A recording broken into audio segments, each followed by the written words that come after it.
Hello, everyone. Welcome to Durrett's Take. I know I said my next podcast will be my final mock draft, but I forgot real quick that I wanted to go over my NBA awards um, for this past NBA season. Now the regular season is concluded.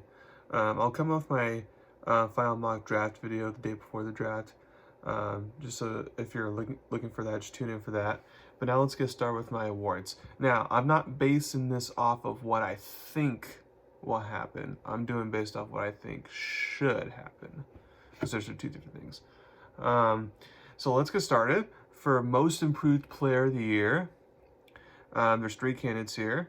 You got Jalen Williams, from the Oklahoma City Thunder, the sophomore there. You got Jalen Johnson from the Atlanta Hawks, and then you got Kobe White from the Chicago Bulls. Now there was a bunch of other candidates that you can include on there, like a Jonathan Kuminga or or Cam Thomas from the Nets or something like that. There's a lot of good candidates on there, but those are the three I'm going with. And then as far as my winner goes, I think I think it should be Kobe White, because when Zach LaVine for the Bulls went down, the Bulls, didn't have a huge drop, but they kind of maintained the same level, and that's because Kobe White stepped up, and even, I know the playing games stats don't count, but you even saw in the playing game, like, he's definitely improved from where he was, his first couple years in the NBA. So I would give Kobe White for that award. Next, you got Coach of the Year. You got Jamal Mosley from the Orlando Magic, Mark Daigneault from the Oklahoma City Thunder, and then Tom Thibodeau for the New York Knicks. Now, some people thought, well, what about Joe Mazzulla, best record in the NBA? It's like, well, you have a loaded starting five. You're supposed to win a lot of games with that roster. Now, it may not be so dominant, but nevertheless, you're supposed to be really good. So I'm not gonna, reward you for that, for doing your job, basically. And I know there's other good coaches that deserve to be left off, like Jason Kidd. It was bad to start off, but he's having his team play a lot better than at the beginning of the season. The Minnesota Timberwolves head coach, has done a great job. That's another good option there. Um, but those are the three that I'm going with there. So for me, my winner would be the Thunder head coach Mark Daigneault, because even though I project the Thunder to be better in the playoffs this year, because of all the draft picks that they had on their trajectory, I still didn't think they were going to be the number one seed in a loaded Western Conference. So that's who I'd go with there. Then you got Sixth Man of the Year.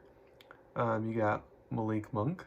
You got Bogan Bogdanovic for the Hawks. And then you got Naz Reid from the Timberwolves.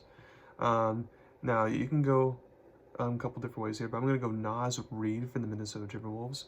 One of the reasons why is because when Karl-Anthony Towns was out for a while and Reid had to step into the lineup, he did a great job in that regard. And I had him on fantasy for some of the years, so I know how good he did. So that's why I would go Naz Reid for Sixth Man of the Year there. And then for Rookie of the Year, you got Chet Holmgren from the Thunder, Brandon Miller from the Hornets, and Victor Wembanyama from the Spurs. Now, there's other good rookies, like if Derek Lively, wasn't injured a lot, then he would definitely be in the final three here as a finalist, or, Amy Hawkins Jr. from the Heat, or Keontae George from the Jazz. Those are all, good options there.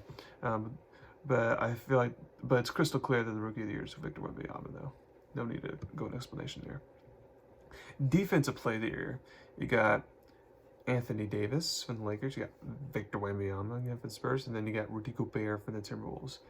Now, a lot of people think it should be Victor Wembanyama, and if they give it to him, I won't be, crying tonight.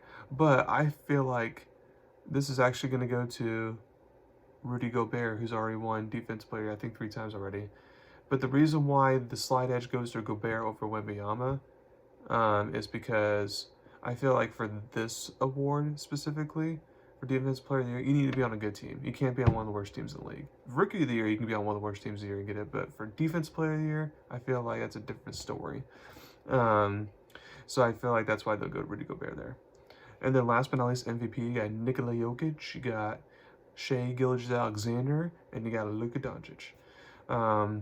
Now, a lot of people think, Jalen Brunson should receive consideration, or Tatum, or Giannis, but those are the clear top three in my opinion.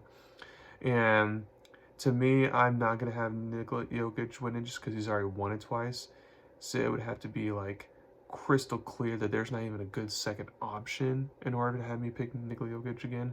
Um, so in that case, it's really then between Luka and Shea. And I know Shea has led them to number one seed. He's played phenomenal that, but I'm gonna go Luka Doncic here because what he has to do, and putting up not just good numbers like Shea had, but he's putting up historic numbers. Having 40-point triple doubles. He's been leading the Mavs' effort to get out because like they're in the play-in, around the All-Star break and all, like things weren't looking good, and then they got all the way, up to fifth seed and was rolling towards the end of the season. I feel like, Luka definitely he's also on the scoring tie. Luka definitely, I feel like deserves it here. Now, I think they're probably going to go Jokic as a 3-time MVP. That's what the favorite is to be. So if they do that, fine. He's a good player and all that. But I would go Luka on this one. Now, a lot of people say, "Oh, they're a fifth seed." It's like, well, who cares? You've given it to Jokic, who was a 6 seed once. You've given it to Russell Westbrook, who was a 6 seed. So as long as you're not in the play-in, you made the actual playoffs, then you're under consideration for it. So I don't want to hear that crapola excuse. That's why I have Luka winning it. So again, I got Luka for MVP, Victor Wembanyama for Rookie of the Year, Rudy Gobert for Defense Player of the Year, Naz Reid for Sixth Man of the Year, Mark Daigneault for Coach of the Year for the Thunder, and then Kobe White for the Bulls as Most Improved Player of the Year. So thank you very much for listening to my podcast today. Please subscribe to my channel to learn about me. Thank you very much. You have a wonderful day.